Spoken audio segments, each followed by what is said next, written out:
Assalamualaikum warahmatullahi wabarakatuh. Ini adalah proses pembuatan produk proyek warga negara 3. Saya Anindya Putri Nasyiwa dengan NIM B100240176 dari kelas C Prodi Manajemen. Berikut adalah langkah-langkah proses pembuatan produk. Nah, langkah yang pertama menentukan topik yang akan dianalisis seperti etika publik, dampak korupsi, atau isu lainnya yang relevan. Nah, langkah yang awal adalah menentukan topik yang akan dijadikan fokus kasus.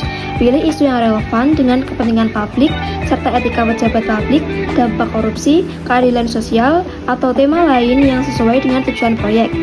Pemilihan topik yang jelas memudahkan analisis pada tahap berikutnya. Lalu yang kedua adalah mencari dan mengumpulkan referensi yang mendukung analisis seperti buku, jurnal ilmiah, media cetak, media daring, peraturan perundang-undangan, dan sumber lain yang relevan, yaitu mengumpulkan berbagai sumber informasi yang dapat mendukung analisis kasus seperti yang disebutkan tadi, dan pastikan referensi yang dipilih memiliki kredibilitas tinggi dan relevan dengan topik yang dibahas. Lalu langkah yang ketiga adalah menentukan dan menganalisis inti permasalahan berdasarkan informasi yang diperoleh dari referensi. Nah, analisis ini bertujuan untuk menemukan akar penyebab serta isu utama dalam kasus yang dibahas. Sebagai ilustrasi, pada kasus korupsi, Anda dapat menganalisis dampaknya terhadap tingkat kepercayaan masyarakat kepada pemerintah. Selanjutnya, langkah yang keempat adalah menguraikan fakta-fakta yang berkaitan dengan kasus tersebut, termasuk pihak-pihak yang terlibat, lokasi, kejadian, dan dampaknya terhadap masyarakat secara umum.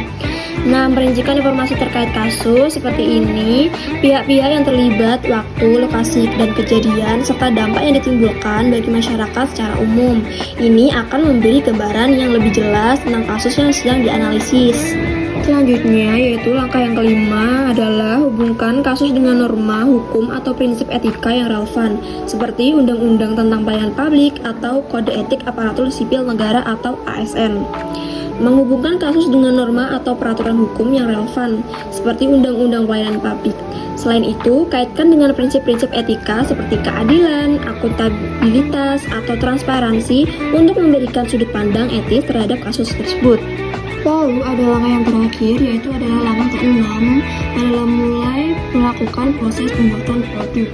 Nah, mulai merancang isi atau pembahasan video yang akan ditampilkan sebagai tugas akhir proyek warga negara, dengan mengedit video sebaik dan semenarik mungkin agar mempunyai hasil yang maksimal.